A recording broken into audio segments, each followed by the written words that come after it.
The day my sister moved into my home was the day my perfect marriage began to die. I just didn't know it yet. My name is Chioma, and I need to tell you what happened because what my own blood did to me, what she took from me out of pure jealousy, it's something I still wake up from in cold sweats. This isn't just a story about betrayal. This is about how the person you trust most, the one you share your childhood memories with, can become the architect of your destruction. And the worst part, I invited her in. I opened the door, smiled, and welcomed my own nightmare. Let me take you back to where it all started. Back when I still believed that family meant something sacred. Back when I thought my marriage was unbreakable. Back to that morning in our Lekki home when everything was still perfect. It was a Tuesday morning and sunlight poured through our floor-to-ceiling windows, making everything in our home look like it belonged in a magazine. And honestly, it kind of did. My husband Emeka had built us this life, this beautiful, blessed life, and every morning I woke up grateful. Our bedroom alone was larger than the entire apartment I'd lived in before we got married. Cream walls, expensive art, a king-sized bed with sheets that cost more than some people's monthly rent. But it wasn't about the money, not really. It was about what it represented. Security, love, someone who wanted to give me the world. I could hear Emeka in the bathroom humming the way he always did when he was in a good mood. That man couldn't hold a tune to save his life, but God, I loved that sound. 2 years of marriage and I still got butterflies when I heard his key in the door at night. People told me the honeymoon phase would fade, that reality would set in, that marriage was hard work. And maybe it was for some people, but for us, it felt effortless. I slipped out of bed and padded to the kitchen, my bare feet cool against the marble floors. Our housemaid Blessing had already started breakfast, but I liked doing some things myself. Making Emeka's coffee was my thing. Strong, no sugar, just a splash of milk. He said nobody made it like I did, and I teased him that he was just being romantic, but secretly I loved it. These little rituals, these small ways we took care of each other. Nemi, Emeka's voice came from behind me, his arms wrapping around my waist. My love. He called me that every single day, and it never got old. What are you doing up? I was going to bring you breakfast in bed. I turned in his arms, looking up at this man who'd chosen me out of all the women in Lagos. Emeka wasn't just handsome, though he was, with his broad shoulders and that smile that made his eyes crinkle at the corners. He was good. Genuinely, deeply good. The kind of man who remembered your mother's favorite flowers, who called to check on you during the day just because, who never made you feel small or less than. I spoil you too much, I said, kissing his jaw. Impossible. There's no such thing as too much when it comes to you. See what I mean? Effortless. We moved around each other in the kitchen like we'd been doing it for decades, not just 2 years. He grabbed the plates, I poured the coffee, Blessing brought out the yam and eggs, and we sat at our dining table, this massive glass thing that could seat 12, just the two of us, like we did every morning he wasn't traveling for business. I have a meeting with the Chinese investors today, he said, scrolling through his phone with one hand while eating with the other. Should be back by 7. I'm thinking we order from that Thai place you love. Perfect. Oh, and your mother called yesterday. She wants us to come for Sunday lunch. Emeka groaned playfully. What did I do to deserve a wife who actually likes my family? Your mother is a sweetheart, and you know it. She's a sweetheart who asks when we are giving her grandchildren every 5 minutes. I laughed, but something flickered in my chest. We'd been trying, not aggressively, but we weren't preventing anything either. I'd imagined it would happen quickly. Isn't that what everyone said? Stop trying and it will happen. But 8 months of casual trying had turned into a year, and now it was creeping toward 18 months. I hadn't told Emeka how much I thought about it, how every negative pregnancy test felt like a small failure. Soon, I said, forcing brightness into my voice, when God is ready. Emeka reached across the table and squeezed my hand, and just like that, the worry evaporated. This was us. We'd figure it out together, like we figured out everything together. After he left for work, with 3 kisses at the door, because 2 was never enough, I video called my mother. She answered on the second ring, her face filling the screen, that familiar smile that had comforted me my entire life. Chioma, my daughter, how is married life treating you? Mama, you ask me this every time we talk. And every time I want to hear you say it's wonderful. A mother worries, even when her daughter married well. I settled onto our cream sofa, tucking my legs under me. It's more than wonderful, Mama. Emeka is everything I could have asked for. God is good, you see? I told you that if you waited for the right man, if you didn't follow those Lagos girls chasing every man with a car, that God would bless you. And look at you now. That house, that car, my daughter is living like an ambassador's wife. Pride swelled in her voice, and I felt that familiar mixture of gratitude and slight discomfort. Yes, I was blessed. Yes, Emeka provided abundantly. But sometimes I wish people would see beyond the house and the cars and the lifestyle. Sometimes I wish they would talk about how he made me laugh, how safe I felt with him, how he never raised his voice even when we disagreed. How is Ada? I asked, changing the subject to my younger sister. My mother's face shifted immediately. The smile didn't disappear, but it tightened around the edges. Ah, Ada, that girl. She called last week. Another relationship finished. This one, she thought it was serious, but you know how these men are. They don't want to commit. Something twisted in my stomach. Ada was 35 now, 3 years younger than me, and she'd been through so many relationships I'd lost count. Each time she was certain this was the one. Each time it ended in tears and anger and her claiming that all men were trash. I loved my sister, of course I did. We shared a room growing up, braided each other's hair, told each other secrets in the dark. But there was always this thing between us, this unspoken tension that I could never quite name. Is she okay? I asked. She's Ada, you know how she is. Strong on the outside, but... My mother trailed off, and I knew what she wasn't saying. Ada pretended she was fine, but she wasn't. She was drowning in disappointment and heartbreak, and I didn't know how to help her. Tell her to call me. Maybe she can come visit for a weekend, get away from Enugu for a bit. That would be nice. She needs to see what a good marriage looks like. Maybe learn something. I winced at that, but I didn't correct my mother. This was how our family operated. Comparisons wrapped in concern, judgment disguised as advice. 3 days later, I got the call that would change everything. I was in the kitchen with Blessing, planning the week's menu, when my phone rang. Ada's name flashed on the screen, and I felt that automatic mixture of love and weariness I always felt when it came to my sister. Ada, I was just thinking about you. Chi. Her voice cracked, and immediately my heart dropped. Chi, I need help. What happened? Are you okay? Is it Mama? No, Mama is fine. It's me. He left me. Tunde left me, and I don't know what to do. I can't stay in Enugu. I can't face everyone. They all knew about us. They all thought we were getting married, and now... She dissolved into sobs that sounded like they were tearing her apart. I sank into the kitchen chair, my chest tight with sympathy. Oh, Ada, I'm so sorry. What happened? Does it matter? It's always the same story, isn't it? I'm not good enough. I'm too much. I'm too intense. I need too much. That's what he said, that I need too much. What does that even mean? I loved him, Chi. I really loved him. I know you did, sweetie. I know. Can I come stay with you for a little while? Just until I figure things out? I can't be here right now. Every corner of this city reminds me of him. I need to get away. I should have hesitated. I should have talked to Emeka first, should have set boundaries, should have asked how long a little while meant.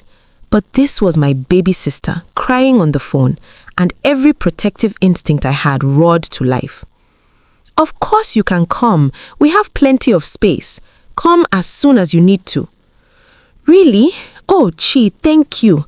Thank you so much. I'll pack tonight and take the first bus tomorrow. Take a flight. I'll send you money for... No, the bus is fine. I don't want to be a burden. I just need my sister right now. After we hung up, I sat in the kitchen for a long moment, Blessing watching me with knowing eyes. Your sister is coming? She asked carefully. Yes, she's going through a hard time. Blessing nodded, but said nothing else, and I wondered what she was thinking. Blessing had worked for us for a year and a half, and she was more than just help. She was someone I trusted, someone who'd become a quiet presence in our daily lives. But she came from a large family, one where drama and tension were constant, and I think she recognized something I couldn't see yet. When Emeka came home that evening, I told him about Ada over dinner. She'll stay in the guest room. She just needs some time to heal, to figure out her next steps. Emeka set down his fork, his expression thoughtful. Chi, I know you love your sister, but how long are we talking about here? I don't know. A few weeks? Maybe a month? A month is a long time to have a house guest. She's not a house guest. She's my sister. I know, baby, I know. I'm not saying she can't come. I just want us to set some expectations. What does she need to do while she's here? Is she looking for a job? Is she planning to move to Lagos permanently? I just think we should have a conversation about boundaries before she arrives. Looking back now, I want to shake that version of myself. I want to scream at her, to listen to her husband, to think critically, to protect what she had. But in that moment, all I felt was defensive. Emeka, she's heartbroken. She's not thinking about job applications right now. She needs support, and I'm going to give it to her. Isn't that what family does? He reached for my hand across the table, his thumb stroking my knuckles. You're right, I'm sorry. Of course she can stay as long as she needs to. I just want to make sure we're on the same page. We are, I promise. It won't affect us. That was the first lie I told my husband, though I didn't know it yet. Ada's presence would affect everything. It would infect our home like a virus, spreading slowly at first, then consuming everything in its path. Ada arrived on a Thursday afternoon, stepping out of a taxi with 2 large suitcases and a backpack. I'd been watching from the window, and my heart broke at the sight of her. She looked smaller somehow, diminished. Her hair was pulled back in a messy bun. She wore no makeup, and her clothes hung on her frame like she'd lost weight she couldn't afford to lose. I rushed out to meet her, pulling her into a tight hug on our driveway. She clung to me, and I felt her body shake with silent sobs. I've got you, I whispered. You're safe here. Everything's going to be okay. She pulled back, wiping her eyes. Look at this place, Chi. It's even more beautiful in person than in your pictures. You really did it. You got everything. Something about the way she said it made me pause. But then she smiled, that familiar Ada smile, and I brushed off the feeling. Come on, let me show you your room. I led her through our home, watching her take it all in. The open-plan living area with its designer furniture, the chandelier in the dining room that Emeka had imported from Italy, the marble kitchen with appliances that cost more than most people's cars. I'd grown used to it, but seeing it through Ada's eyes, I suddenly saw how excessive it might look, how much I had, how much she didn't. The guest room was at the far end of the house, past our master suite and the 2 empty bedrooms we'd designated as future children's rooms. It had its own bathroom, a queen-sized bed, a flat-screen TV, and windows that overlooked our garden.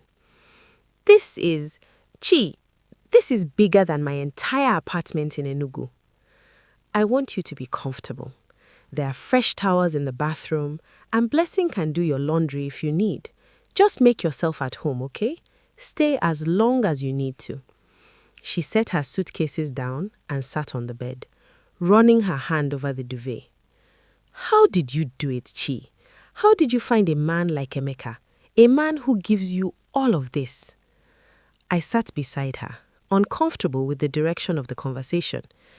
It wasn't about finding someone rich, Ada. It was about finding someone right, someone who treats me well. But he's both, isn't he? Rich and right. You got the whole package. Ada, I'm not trying to make you feel bad. I'm happy for you, I really am. It's just, why can't I find that? Why do I keep choosing the wrong men? What's wrong with me? I pulled her into another hug. Nothing is wrong with you. You just haven't met your person yet. But you will. I know you will. She nodded against my shoulder, but I felt wetness seeping through my shirt. My baby sister, so broken, so lost. How could I have known that her pain was about to become my poison? The first week of Ada's stay was relatively peaceful. She mostly stayed in her room, coming out for meals and occasional conversation. Emeka was kind to her, asking about her plans, offering to connect her with people in Lagos who might have job opportunities. She smiled and thanked him, but there was something hollow in her gratitude, something I couldn't quite identify. The shift happened on day 8. I'd sent Ada to the gate to collect a package I'd ordered online. Just some skincare products, nothing important. She'd been gone longer than necessary, and when she came back, her face was carefully blank in a way that set off alarm bells. "Everything okay?" I asked. "Fine, just chatted with the neighbors for a minute." But something had changed. I could feel it in the air, something dark and heavy settling over our home like storm clouds. That evening, I noticed her watching Emeka and me during dinner. Not just watching, studying. Her eyes tracked every touch, every laugh, every comfortable silence between us. It made my skin prickle.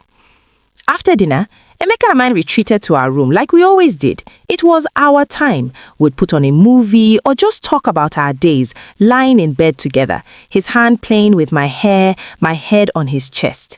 These were the moments I treasured most, the quiet intimacy that had nothing to do with grand gestures or expensive gifts.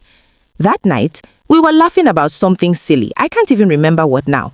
When I glanced at our partially open door, Ada was in the hallway, standing in the shadows, watching us. Our eyes met for just a second before she turned and walked back to her room. "Did you see that?" I whispered to Emeka. What? Ada was watching us. He shrugged. She probably just needed something and didn't want to interrupt. But I couldn't shake the feeling that something was off. Later that night, after Emeka had fallen asleep, I got up to get water from the kitchen. Ada's door was closed, but I could see light beneath it. As I passed, I heard her voice, low and bitter, talking to someone on the phone. "You should see this place, Chidima. It's like a palace. And them, they're like something out of a movie. Perfect Chioma and her perfect husband in their perfect house with their perfect life. Meanwhile, what do I have? Nothing. Absolutely nothing. 35 years old and nothing to show for it." I should have knocked. I should have talked to her right then. But instead I crept back to bed, my heart heavy with guilt I couldn't explain. My sister was hurting, and somehow my happiness was making it worse. The breaking point came at the end of Ada's second week with us. I'd gone to visit a friend for lunch, leaving Ada alone at home. When I returned in the late afternoon, our gate security guard, Mr. Peter, stopped me. "Madam, good afternoon. I hope you don't mind, but there was a small issue earlier." "What kind of issue?" "The neighbors, Mrs. Okonko and Mrs. Adebayo, they were talking outside the gate. Your sister, she was coming back from the supermarket, and they were discussing. I don't think they knew she could hear them." My stomach dropped. What were they saying? Mr. Peter looked uncomfortable. "They were talking about how you are lucky, madam, how you have everything, good husband, fine house, no problems. And they were saying that your sister," he trailed off, clearly not wanting to repeat it. "It's okay, Mr. Peter, tell me." "They said she is not lucky like you, that she is getting old and still no husband, that it is sad to see sisters with such different lives. Your sister heard everything, madam. Her face," he shook his head. "She looked very pained." I thanked Mr. Peter and went inside, my chest tight with dread. I found Ada in her room, sitting on the bed, staring at nothing. "Ada, Mr. Peter told me what happened. I'm so sorry. Those women had no right. They were just saying what everyone thinks. Poor Ada, can't keep a man, getting old with nothing to show for it, living off her successful sister's charity." "That's not true. You're not living off charity, you're family, and you're going through a difficult time. There's no shame in that." She finally looked at me, and what I saw in her eyes made me take a step back. It wasn't sadness anymore. It was something harder, colder. Do you know what it's like, Chi, to be constantly compared to you? My whole life it's been, why can't you be more like Chioma? Why can't you find a good man like Chioma? Why can't you have your life together like Chioma? Do you have any idea what that feels like? Ada, I never meant to. I know you didn't mean to. That's what makes it worse. You didn't have to try. Everything just fell into your lap. The right job, the right man, the right life. While I've been fighting and struggling and losing over and over again. And now I'm here, in your beautiful home, watching you live the life I'm supposed to have. The life I deserve. Ada, she stood up abruptly. I need to be alone right now, Chi. Please. I left her room with my heart pounding, warning bells screaming in my head. But what could I do? She was my sister. She was hurting. I had to help her through this. That night, I couldn't sleep. Emeka was traveling for business, so I was alone in our big bed, staring at the ceiling, replaying Ada's words. Around midnight, I heard movement in the house. I got up and peered into the hallway. Ada's door was open, and she was standing in our living room looking at our wedding photos on the wall. Even from a distance, I could see her face in the moonlight streaming through the windows. She was smiling, but it wasn't a happy smile. It was the smile of someone who just made a decision. The smile of someone who chose a path they couldn't return from. I watched as she reached out and touched one of the photos, me in my wedding dress, Emeka's arms around me, both of us laughing at something the photographer had said. She traced my face with her finger, then Emeka's, then let her hand drop. If I can't have it, why should you? She whispered to the empty room. My blood turned to ice. I should have confronted her right then. I should have woken her up the next morning and asked her to leave. I should have chosen my marriage over my sister's pain. But I didn't, because she was my blood, and family meant something. Family meant loyalty, even when it hurt you. I went back to bed and tried to convince myself I'd imagined it, that grief and rejection had temporarily made her bitter, but she'd never actually act on those dark thoughts, that my sister, my Ada, would never deliberately hurt me. I was wrong, and by the time I realized just how wrong I was, she'd already begun to dismantle my life, piece by calculated piece. The changes started small, so small that I almost missed them. The morning after I'd heard Ada's whispered threat, I woke up to find Emeka had tried to call me 3 times during the night. My phone had been on silent, which was strange because I never put it on silent when he was traveling. He worried if he couldn't reach me.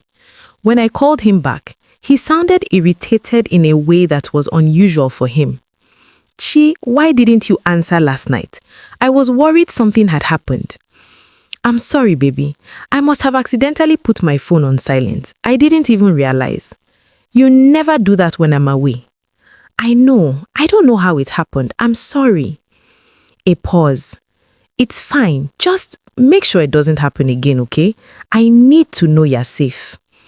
After we hung up, I stared at my phone, confused. I distinctly remember leaving it on full volume. But phones did weird things sometimes, right? Maybe I'd hit a button in my sleep. The next incident was 2 days later. Emeka had asked me to book a dinner reservation at our favorite restaurant for his return. I'd written it down, put a reminder in my phone, the whole thing. But when he came home on Friday evening, excited for our date night, I had no reservation. Chi, what happened? I've been looking forward to this all week. I frantically checked my phone. The reminder was there, but it was set for the wrong date, next Friday instead of this Friday. I don't understand. I could have sworn I set it for tonight. It's okay, Emeka said, but I could hear disappointment in his voice. We'll just order in. But it wasn't okay. I felt like I was losing my mind. I was usually so organized, so on top of things. These weren't mistakes I made. Then came the incident with his business dinner. Emeka had an important meeting with potential investors, Chinese businessmen who were considering a major deal with his company. He told me about it for weeks, how crucial it was, how much was riding on making a good impression. He'd asked me to prepare his navy suit, the one he wore to high-stakes meetings. The morning of the dinner, I found the suit crumpled in the laundry basket, reeking of bleach. It was ruined, completely unwearable. Blessing! I called, my heart pounding. What happened to my husband's navy suit? Blessing came running, her eyes wide with confusion. Madam, I don't know. I didn't touch it. I swear. I hung it in his closet like you asked 2 days ago. Then how did it end up in the laundry soaked in bleach? I don't know, madam. I didn't do it. I believed her. Blessing had never given me reason not to trust her. But if she hadn't done it, who had? Ada appeared in the doorway of the laundry room, her face concerned. What's wrong? I heard shouting. I explained the situation, watching her face carefully. She looked genuinely shocked. Oh no, Chi. What is Emeka going to wear? Isn't his dinner tonight? Yes. I pressed my hands to my face, trying not to panic. I'll have to go buy him a new suit right now. I'll come with you, Ada offered. We'll find something perfect. We did find a suit, but it cost twice what the ruined one had, and we barely made it in time for Emeka to get ready. He was frustrated, not angry, but definitely stressed, and I felt like I'd failed him. These were the things I handled. These were my contributions to our partnership, and suddenly I was dropping the ball left and right. That night, after Emeka had left for his dinner, Ada found me in the kitchen, stress eating ice cream straight from the container. You okay? She asked softly. I don't know what's wrong with me lately. I feel like my brain isn't working properly. She sat beside me, putting her arm around my shoulders. You're probably stressed. You've been taking care of me, managing the house, supporting Emeka. It's a lot, Chi. You're allowed to make mistakes. But I never make these kinds of mistakes. Everyone goes through phases like this. It will pass. Don't be so hard on yourself. Her words were comforting, sisterly, exactly what I needed to hear. And that's why I didn't question them. That's why I didn't wonder how convenient it was that all these mistakes started happening right after she arrived. That's why I didn't protect myself when I should have. Over the next week, more strange things happened. Messages I'd supposedly sent to Emeka that I had no memory of sending. Short, dismissive replies that didn't sound like me. A text to his mother that I apparently forgot to respond to, causing tension between us when she called Emeka complaining I was ignoring her. A dinner with Emeka's colleagues that I'd allegedly forgotten about completely, leaving him to make excuses for my absence. Each incident was small on its own, but together they were building something. A narrative that I was becoming unreliable, distracted, not quite myself. Emeka started looking at me differently, not with anger, but with concern tinged with frustration. Chi, maybe you should see a doctor. This isn't like you. Maybe you're stressed or there's something medical going on. I'm fine, I insisted, even though I wasn't sure anymore. I just need to be more careful, more organized. But how could I be more careful about things I didn't remember doing? How could I organize myself against an enemy I didn't know I had?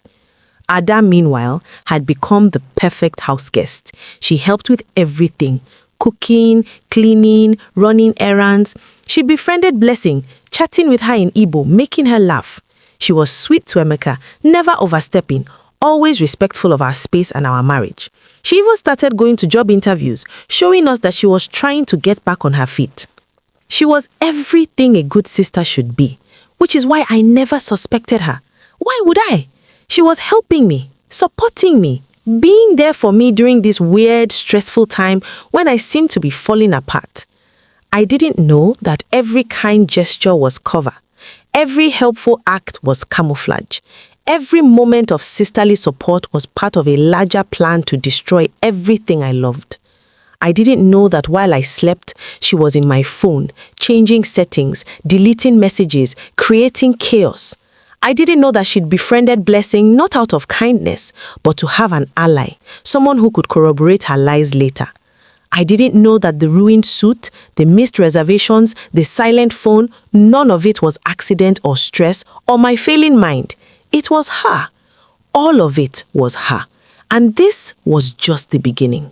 3 weeks into Ada's stay, something happened that should have been my final warning. I came home from grocery shopping to find Ada and a man I didn't know sitting in our living room, laughing over coffee. The man was handsome, tall, well-dressed, with an easy smile that probably charmed everyone he met. Chi! Ada jumped up, her face bright with excitement. This is Chidi. I met him at a networking event last week. Chidi, this is my sister Chioma. Chidi stood and shook my hand. The famous Chioma. Ada hasn't stopped talking about you and your husband. You have a beautiful home. Something about him made my skin crawl, but I couldn't pinpoint why. Thank you. Ada, can I talk to you in the kitchen for a second? Once we were alone, I kept my voice low. Who is he? What's he doing here? He's a business consultant. We've been talking about potential job opportunities. Why? Is it a problem that I invited someone over? No, it's just, I don't know him. I'd appreciate if you'd ask before bringing strangers into our home. Her face fell. You are right. I'm sorry. I wasn't thinking. I'll ask him to leave. No, it's fine. Just for next time, okay? She nodded, contrite, and we went back to the living room. But as I left them to their conversation and went to put away groceries, I couldn't shake the feeling that something was off. The way they were sitting, close together, intimate almost. The way he looked at her and she looked back. Later, I'd learned that Chidi was Emeka's business rival. A man my husband had mentioned several times as someone who'd tried to undercut his deals, who'd spread rumors about his company, who'd made it clear he wanted to see Emeka fail. Later, I'd learned that Ada hadn't met him at a networking event. She'd sought him out deliberately, researched him, found him, and seduced him with a purpose. Later, I learned that every laugh I'd heard from our living room was part of a plan. Every coffee meeting, every shared conversation, every moment they spent together was being documented, photographed, and weaponized. But I didn't know any of that yet. All I knew was that my sister seemed happier, more like herself. She was smiling again, getting dressed up, going out. I thought she was healing. I thought she was moving on. I thought I was helping her. Instead, I was giving her the perfect opportunity to orchestrate my destruction, and she was taking it, piece by piece, lie by lie, manipulation by manipulation. It was a Thursday evening when everything crystallized into something I could no longer ignore. Emeka came home from work earlier than usual, and I immediately knew something was wrong. His face was tight, his movements sharp as he set down his briefcase and loosened his tie. Emeka, what's wrong? He looked at me for a long moment, and I saw something in his eyes I'd never seen before. Doubt. Where were you yesterday afternoon? The question caught me off guard. Yesterday, I was at home. Why? All afternoon, you didn't go anywhere? No. I was here with Ada and Blessing. We were organizing the storage room. Why are you asking me this? He pulled out his phone and showed me a text message thread, supposedly from me. Messages saying I was going out with friends, that I'll be back late, not to wait up for dinner. I didn't send these, I said immediately, my heart starting to race. They came from your number, Chi. I know, but I didn't send them. I was here all day yesterday. Ada and Blessing can confirm that. Can they? His voice was cold in a way I'd never heard. Because when I called the house phone yesterday evening, Blessing said you'd just left, that you'd gone out and would be back late. The world tilted. That's not true. I was in the shower when you called. I called you back 20 minutes later, remember? You called me back, yes, but you didn't answer where you'd been. Because I hadn't been anywhere, Emeka. What is this? Why are you interrogating me? He sat down heavily on our sofa, rubbing his face. I don't know, Chi. Something feels off lately. The missed calls, the forgotten plans, these messages that you say you didn't send, and now Blessing is saying things that don't match what you are telling me. He looked up at me, pain in his eyes. I just want to understand what's happening. I sat beside him, taking his hands. I love you. You're my everything. Whatever confusion is going on, we'll figure it out together, okay? But you have to trust me. He squeezed my hands back, but his grip was weaker than usual. I do trust you. I'm sorry. I think work stress is getting to me. The deal with the Chinese investors fell through, and I'm on edge.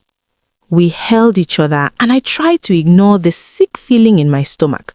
Someone was playing games with us. Someone was creating confusion and doubt, and I was starting to suspect who. That night, after Emeka fell asleep, I went to Ada's room. She was still awake, scrolling through her phone. Ada, we need to talk. She sat up, concerned. What's wrong? Did you tell Blessing to say I went out yesterday when Emeka called? Her eyes widened. What? No! Why would I do that? I don't know, but Emeka said Blessing told him I had left the house and I hadn't. Ada, maybe Blessing misunderstood or got confused about which day you are talking about. You know her English isn't perfect. It was a reasonable explanation. Blessing did sometimes mix up her days, but something in my gut told me it wasn't that simple. Has anything seemed off to you lately? With the house? With Blessing? With anything? Ada tilted her head, studying me. Off how? I don't know. Things keep happening that don't make sense.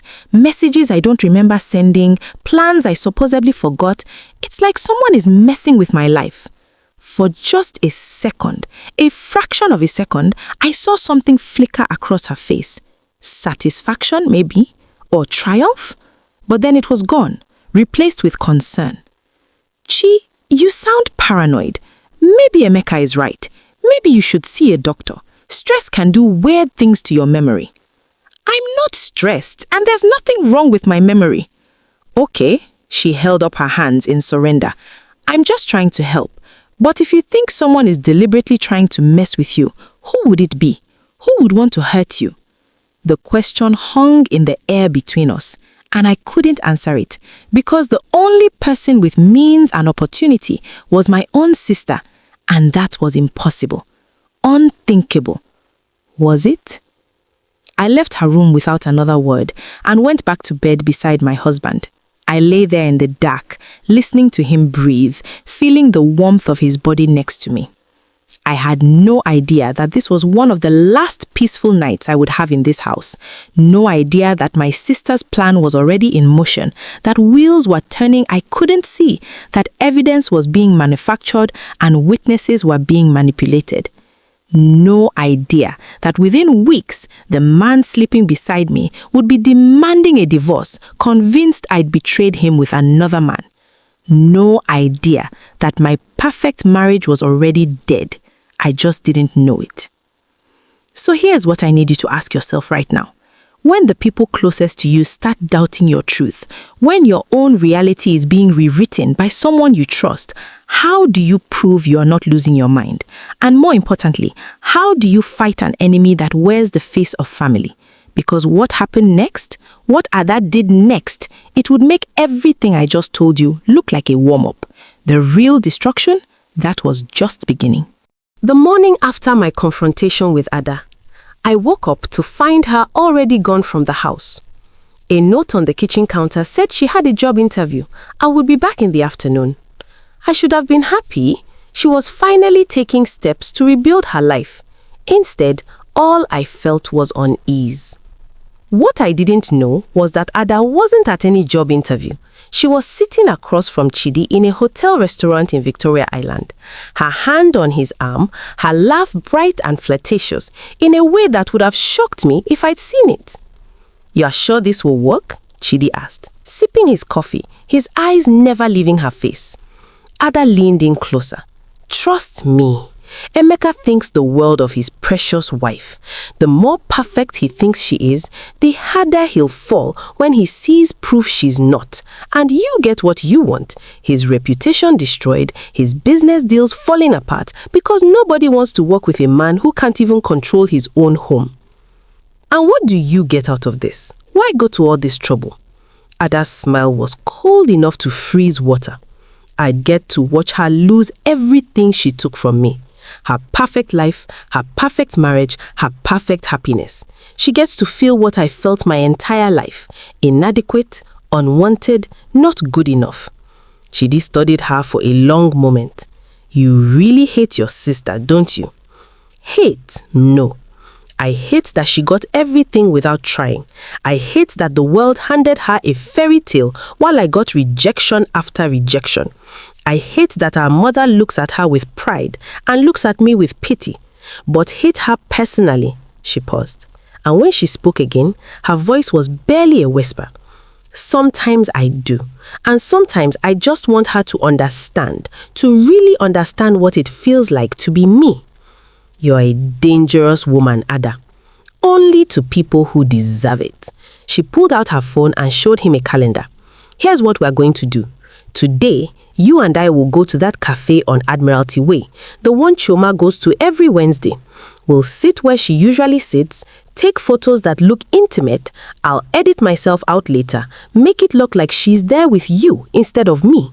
We have similar builds, similar hair length. In a photo, especially from behind or from a distance, we could be twins. What if someone sees us, recognizes you? That's the beauty of it. If anyone asks, I'll say I was there. But later, when Emeka sees the photos, I'll tell him I wasn't there, that it must be Chioma. His mind will fill in the blanks. He'll start questioning every time she leaves the house, every unexplained hour, every moment she can't account for. Chidi laughed, shaking his head. You've thought of everything. I've had years to think about it. Years of watching her social media, seeing her happy posts, her loving husband, her perfect life. Years of going to bed alone and wondering why God blessed her and cursed me. You have no idea how long I've waited for this opportunity. And if it doesn't work, if Emeka doesn't believe it, Ada's eyes glittered with something dark and determined. Then I have backup plans, lots of them, because I'm not leaving that house until I've burned her perfect world to the ground. She invited me in, Chidi. She opened the door and welcomed her own destruction. How could I not walk through it? While Ada was plotting with Chidi, I was at home dealing with another inexplicable situation. Emeka's sister Ngozi had called me that morning, her voice sharp with irritation. Chioma, why are you ignoring my messages? I've sent you 5 texts about Mama's birthday party and you haven't responded to a single one. I pulled my phone away from my ear, checking my messages. There was nothing from Ngozi. I haven't received any messages. When did you send them? Over the past 3 days, I asked about the venue, the caterer, whether you wanted to help with decorations. You've just been leaving me on red. Ngozi, I swear I haven't seen any messages. Let me check. I opened our WhatsApp conversation and my blood ran cold.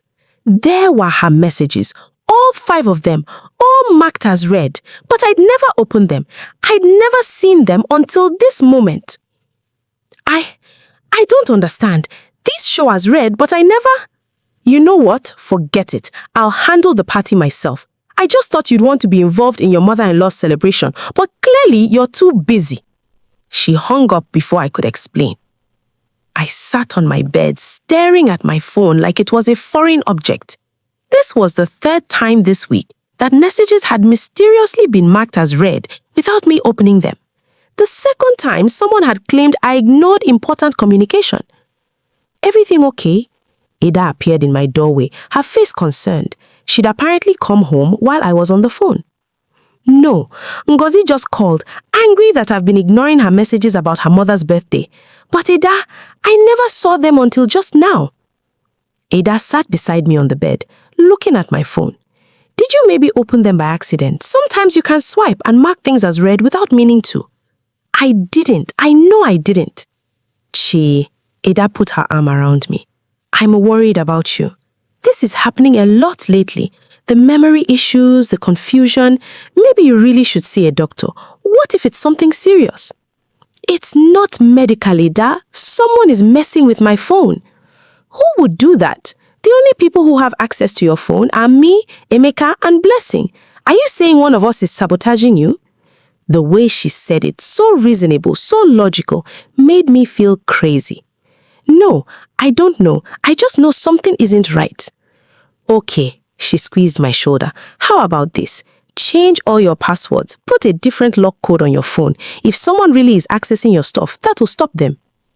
It was good advice, practical advice, sister advice. So why did I feel like she was 3 steps ahead of me in a game I didn't know I was playing? That afternoon, I changed every password I had. Phone, email, social media, everything. I thought a small measure of relief, like I was finally taking control back. But I should have known Ada was already beyond passwords. 2 days later, Emeka was packing for a business trip when he pulled something out from under our bed. He stood there, frozen, holding a red lace bra that definitely wasn't mine. Chi, what is this? I looked up from my book, saw what he was holding, and felt my stomach drop. That's not mine. It was under our bed. I can see that, but it's not mine. I don't own anything like that. He turned it over in his hands. It was expensive, I could tell by the label. Then how did it get under our bed? I don't know. I got up, taking it from him. The size was wrong. The style was wrong. Everything about it screamed that it belonged to someone else. Emeka, I swear to you, this isn't mine. Then whose is it? How did it get in our bedroom? The implication hung in the air between us, heavy and suffocating. He wasn't asking how it got there. He was asking who brought it there. Who was in our bedroom, in our intimate space, wearing lingerie that wasn't mine? I don't know, but there has to be an explanation. Maybe it got mixed up in the laundry. Maybe Blessing accidentally... Blessing doesn't wear things like this, Chi. And she doesn't come in our room when we're not here. Then I don't know. My voice rose, panic making it shrill. And I know it's not mine, and I know I haven't done anything wrong. Ada's voice came from the hallway. Is everything okay? I heard shouting. Emeka held up the bra.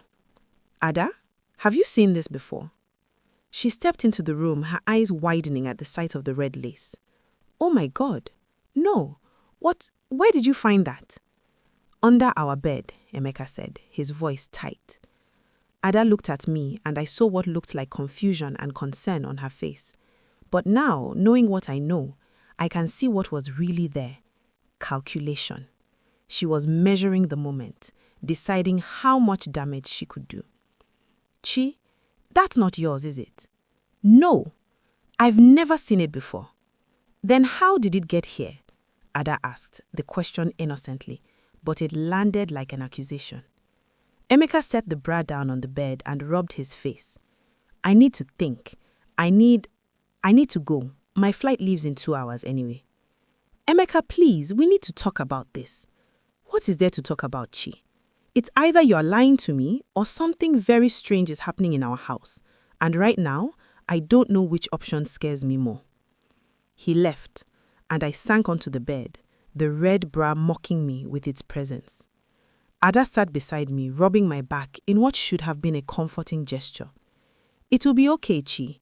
He just needs time to process. He knows you'd never cheat on him. But even as she said the words, I heard the unspoken question underneath. Does he?